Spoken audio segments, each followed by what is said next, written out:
So many of my sessions that I facilitate, I'm trying to model what I want educators to do in their classrooms.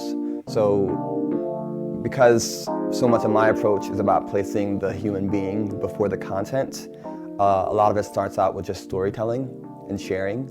So, I ask questions like, did you have conversations about race growing up?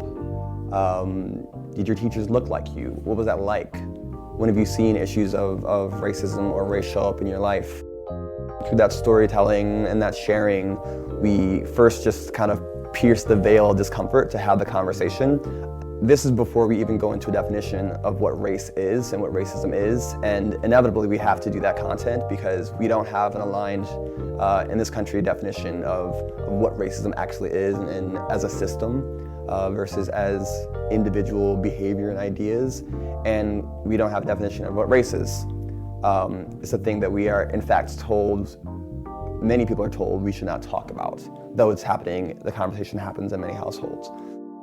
The role that CRE plays in this is that it completely, I believe, forces you to really question what you do and why you do it.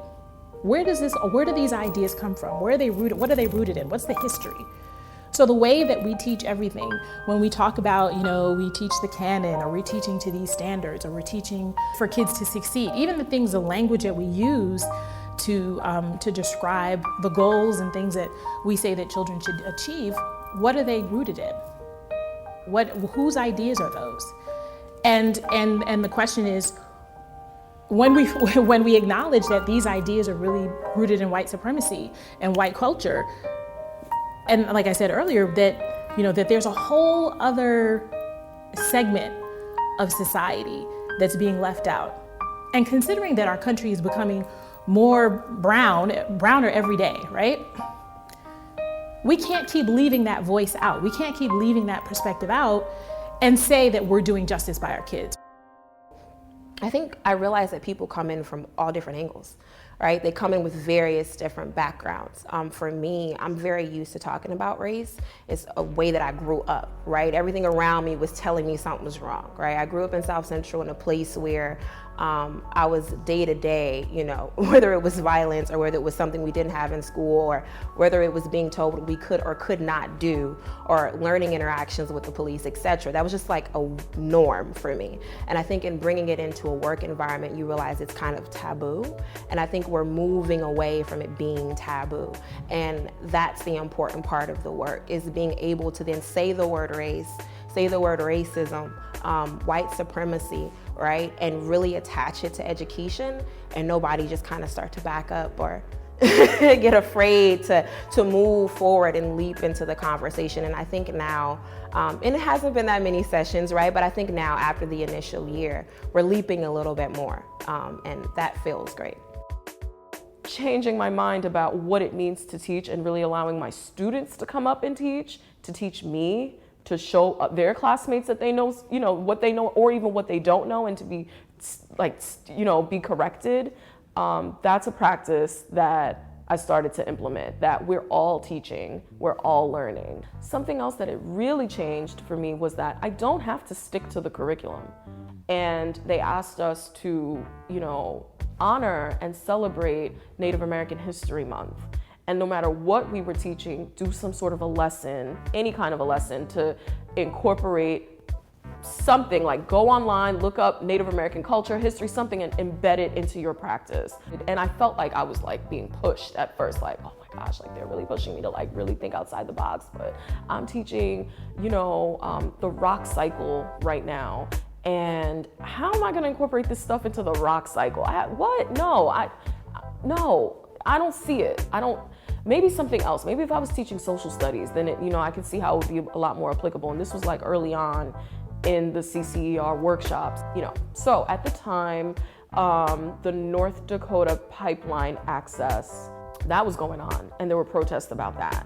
And there were YouTube videos from students that were the same age as my students that were out basically advocating, and they were activists. And so I did a whole unit on the rock cycle where I incorporated geographically where the North Dakota pipeline access is located, what types of rocks would be along the North Dakota pipeline access. And the students were so into it, they didn't want to move on from that unit. And I started playing videos of students talking about like where they live and why their homes and their neighborhoods are important to them and why this is so wrong. And I don't think I would have learned about what was going, even it's like I'm learning too as a teacher that these things are happening in real time, and my students benefited from that. When I think of the way that CRE operates in academic spaces, specifically STEM areas like science and math, I remember learning about photosynthesis, and it was one of many words that younger me was frightened by. It was a big word, very scientific, very academic, and I remember feeling because of the way I kind of grew up that big words in science was not something that I could be a part of, right?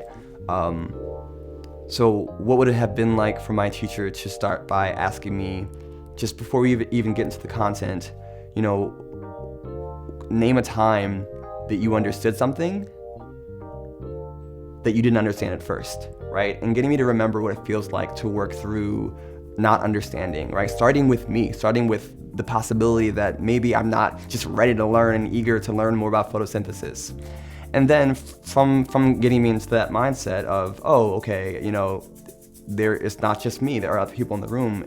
My teacher may have been so vulnerable as to share a time that they felt they were something they didn't understand, right? So that vulnerability piece is also a big part of CRE, and shows quantifiably that students learn more with vulnerable teachers.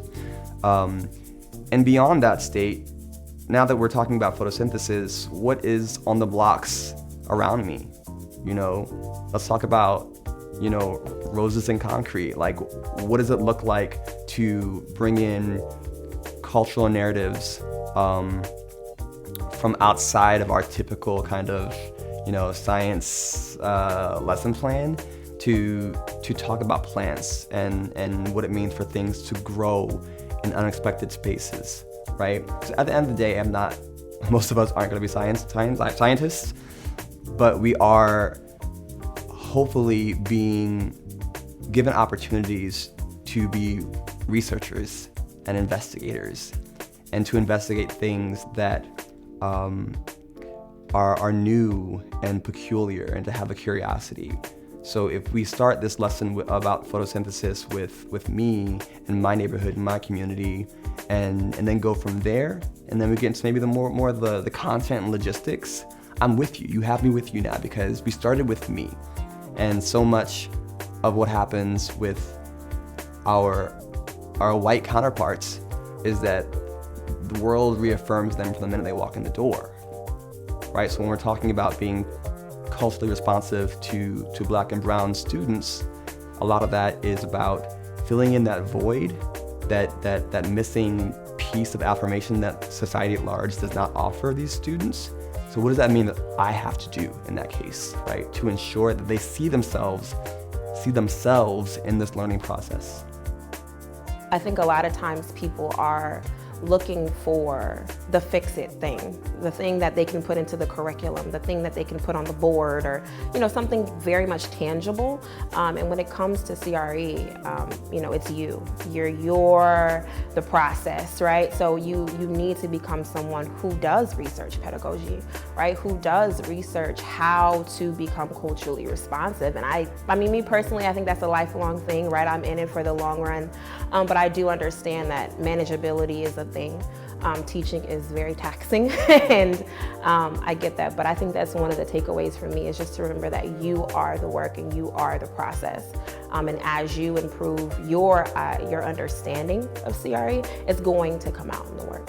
It always does.